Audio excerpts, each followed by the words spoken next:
कल प्रधानमंत्री मोदी का छत्तीसगढ़ दौरा था। ऐसे में छत्तीसगढ़ को विकास की नई सौगात मिली।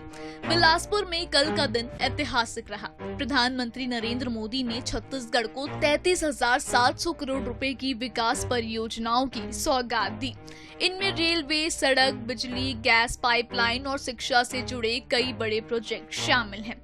पीएम मोदी ने इस दौरान अपनी सरकार की उपलब्धियां गिनाते हुए कांग्रेस पर जमकर निशाना साधा और कहा कि छत्तीसगढ़ को हमने बनाया है, हम ही संवारेंगे।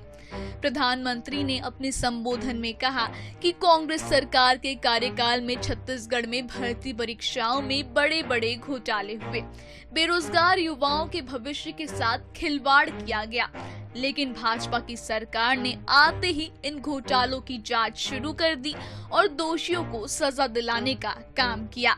उन्होंने दावा किया कि उनकी सरकार युवाओं को रोजगार देने के लिए लगातार काम कर रही है और इसीलिए छत्तीसगढ़ में बड़े स्तर पर निवेश को बढ़ावा दिया जा रहा है। पीएम मोदी ने इस दौरान राज्य के ऊर्जा संकट पर भी बात की और कहा कि कांग्रेस के समय बिजली की स्थिति बेहद खराब थी।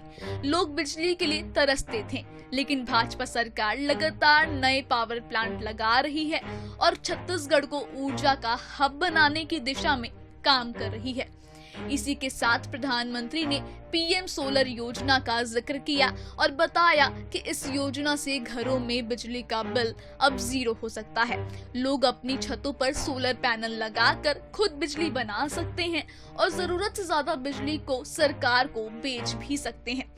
उन्होंने कहा कि ये योजना न केवल आम लोगों के बिजली बिल को खत्म करेगी, बल्कि उन्हें अतिरिक्त आय का जरिया भी देगी। प्रधानमंत्री मोदी ने एक और बड़ी घोषणा की, गैस पाइपलाइन प्रोजेक्ट की। उन्होंने कहा कि छत्तीसगढ़ के घरों तक अब पाइप के जरिए रसोई गैस पहुंचेगी। जैसे पानी की सप्लाई पाइप से होती है, वैसे ही अब गैस भी पाइप से घरों तक पहुंचेगी। इससे लोगों को बार बार सिलेंडर भरवाने की परेशानी से छुटकारा मिलेगा। गैस पाइपलाइन का एक और बड़ा फायदा होगा, छत्तीसगढ़ में उद्योग का तेजी से विस्तार। पीएम मोदी ने कहा कि जब राज्य में पर्याप्त गैस उपलब्ध होगा तो नए नए उद्योग स्थापित किए जाएंगे, जिससे हजारों युवाओं को रोजगार के मौके मिलेंगे। इसके अलावा छत्तीसगढ़ में सीएनजी स्टेशन भी तेजी से खोले जाएंगे, ताकि यहाँ के वाहन सीएनजी से चल सके और प्रदूषण कम हो। पीएम मोदी ने अपने संबोधन में छत्तीसगढ़ की सांस्कृतिक विरासत का भी जिक्र किया। उन्होंने कहा कि ये राज्य माता कौशल्या की जन्मभूमि है और भगवान राम का ननिहाल। उन्होंने कहा कि छत्तीसगढ़ के लोग राम भक्ति से जुड़े हुए हैं और इस धरती से जुड़ा हर व्यक्ति अपने जीवन में राम के आदर्शों को उतारता है।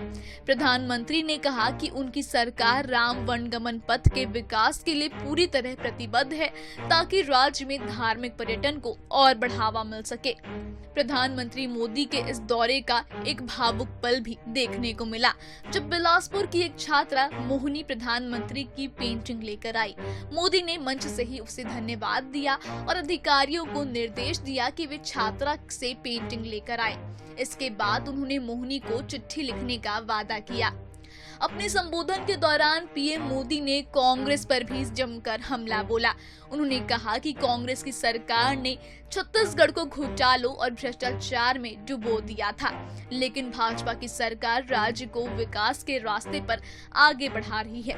उन्होंने कहा कि 2047 तक भारत को विकसित राष्ट्र बनाने का जो संकल्प लिया गया है, उसमें छत्तीसगढ़ की अहम भूमिका होगी।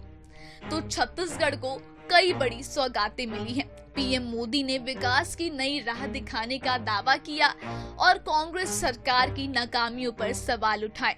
अब देखना होगा कि इन परियोजनाओं का राज्य पर कितना असर पड़ता है और क्या ये छत्तीसगढ़ को विकास के नए आयाम तक पहुंचा पाएंगी।